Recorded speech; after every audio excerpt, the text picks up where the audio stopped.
السلام علیکم۔ قرآن و حدیث کے معزز ناظرین و سامعین، ایک نئی ویڈیو کے ساتھ آپ کی خدمت میں حاضر ہیں۔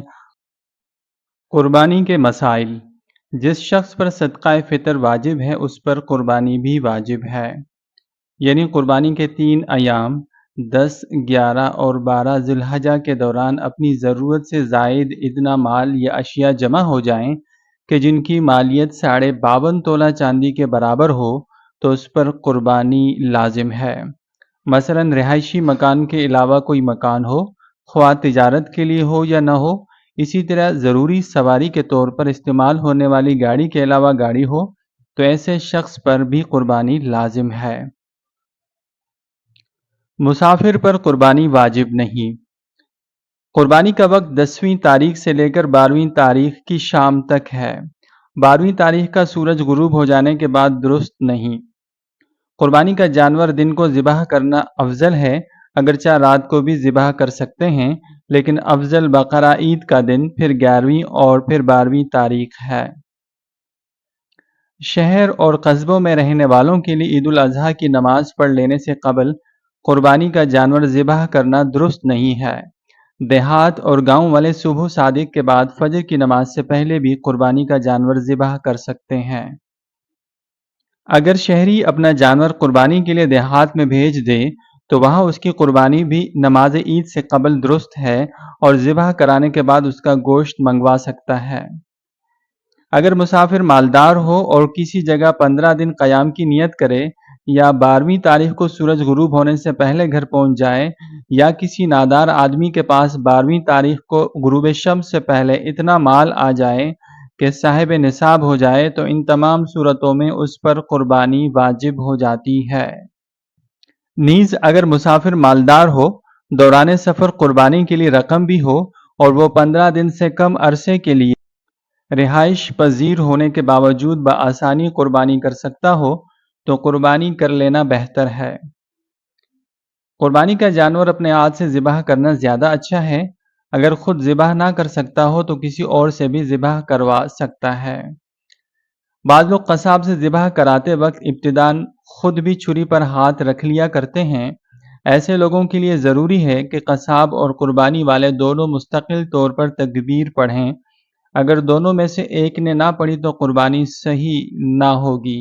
شامی جلد نمبر 6 صفحہ 33۔ ایک اور مسئلے کے مطابق قربانی کا جانور ذبح کرتے وقت زبان سے نیت پڑھنا ضروری نہیں، دل میں بھی پڑھ سکتا ہے۔ قربانی کا جانور ذبح کرتے وقت اس کو قبلہ رخ لٹائے اور اس کے بعد یہ دعا پڑھے: إني وجهت وجهي للذي فطر السماوات والأرض حنيفا وما أنا من المشركين إن صلاتي ونسكي ومحياي ومماتي لله رب العالمين لا شريك له وبذلك أمرت وأنا أول المسلمين اللهم منك ولك۔ اس کے بعد بسم اللہ اللہ اکبر کہہ کر ذبح کرے۔ سنن ابی داؤد۔ ذبح کرنے کے بعد یہ دعا پڑھے: اللهم تقبله مني كما تقبلت من حبيبك محمد وخليلك إبراهيم عليهم الصلاة والسلام۔ ایک اور مسئلے کے مطابق قربانی صرف اپنی طرف سے کرنا واجب ہے، اولاد کی طرف سے نہیں۔ اولاد چاہے بالغ ہو یا نابالغ، مالدار ہو یا غیر مالدار، ان جانوروں کی قربانی ہو سکتی ہے۔ اونٹ، اونٹنی، بکرا، بکری، بھیڑ، دمبا، گائے، بیل، بھینس، بھینسا، بکرا، بکری، بھیڑ اور دمبے کے علاوہ باقی جانوروں میں 7 آدمی شریک ہو سکتے ہیں، بشرط یہ کہ کسی شریک کا حصہ 7ویں حصے سے کم نہ ہو اور سب قربانی کی نیت سے شریک ہوں یا عقیقے کی نیت سے، صرف گوشت کی نیت سے شریک نہ ہوں۔ گائے، بھینس اور اونٹ وغیرہ میں 7 سے کم افراد بھی شریک ہو سکتے ہیں، اس طور پر کہ مثلاً 4 آدمی ہوں تو 3 افراد کے 2 حصے اور ایک کا ایک حصہ ہو جائے، نیز اگر پورے جانور کو 4 حصوں میں تقسیم کر لیں یہ بھی درست ہے، یا یہ کہ 2 آدمی موجود ہوں تو نصف نصف بھی تقسیم کر سکتے ہیں۔ اسی طرح اگر کئی افراد مل کر ایک حصہ ایصال ثواب کے طور پر کرنا چاہیں تو یہ بھی جائز ہے، البتہ ضروری ہے کہ سارے شرکا اپنی اپنی رقم جمع کر کے ایک شریک کو ہبہ کر دیں اور وہ اپنی طرف سے قربانی کر دیں۔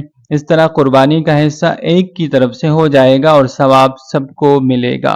اگر قربانی کا جانور اس نیت سے خریدا کہ بعد میں کوئی مل گیا تو شریک کر لوں گا، اور بعد میں کسی اور کو قربانی یا عقیقے کی نیت سے شریک کیا تو قربانی درست ہے۔ اور اگر خریدتے وقت کسی اور کو شریک کرنے کی نیت نہ تھی بلکہ پورا جانور اپنی طرف سے قربانی کرنے کی نیت سے خریدا تھا، تو اب اگر شریک کرنے والا غریب ہے تو کسی اور کو شریک نہیں کر سکتا، اور اگر مالدار ہے تو شریک کر سکتا ہے، البتہ بہتر نہیں۔ ایک جانور قربانی کے لیے خریدا، اگر اس کے بدلے دوسرا حیوان دینا چاہے تو جائز ہے، مگر یہ لحاظ رکھنا ضروری ہے کہ دوسرا حیوان کم از کم اسی قیمت کا ہو۔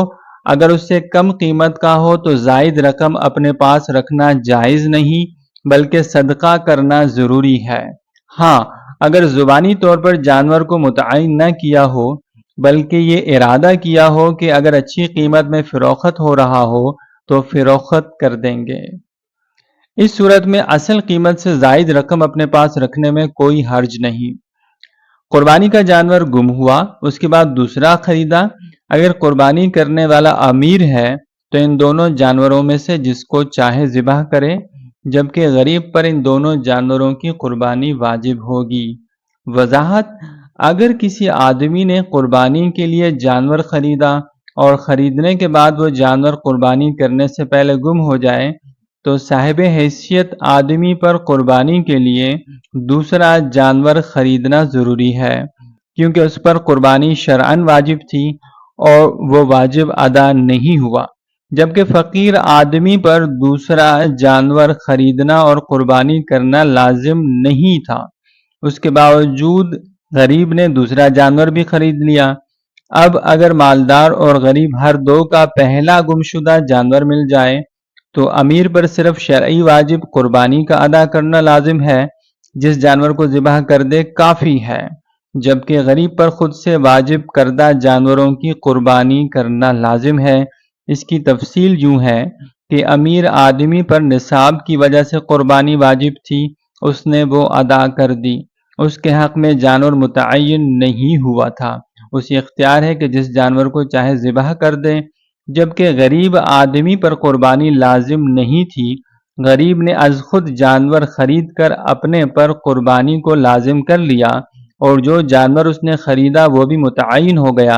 اب پہلا جانور جو غریب کے حق میں قربانی کے نام سے متعین ہو چکا، اگر وہ گم ہو جائے تو اس کے بدلے دوسری قربانی لازم نہ تھی، اس کے باوجود غریب نے دوسرا جانور خرید کر اپنے پر قربانی لازم کر لی، اس بنا پر فقیر آدمی پر دوسری قربانی بھی لازم ہوئی، لہذا غریب آدمی دونوں جانوروں کی قربانی کرے گا، بخلاف مالدار کے کہ اس پر صرف قربانی لازم ہے، جانور متعین نہیں ہے، دونوں جانوروں میں سے کسی ایک کی قربانی کر دے تو کافی ہے۔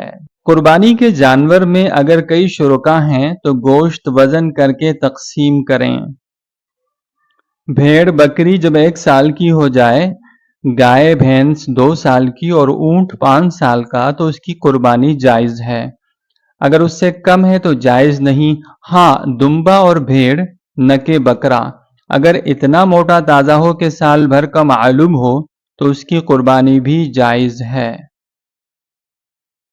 ویڈیو کو لائک اور شیئر کریں، قرآن اور حدیث کے چینل کو سبسکرائب کریں، بیل آئیکن کو دبانا نہ بھولیں تاکہ ہر نئی آنے والی ویڈیو کا نوٹیفیکیشن آپ کو بر وقت ملتا رہے۔ جزاکم اللہ۔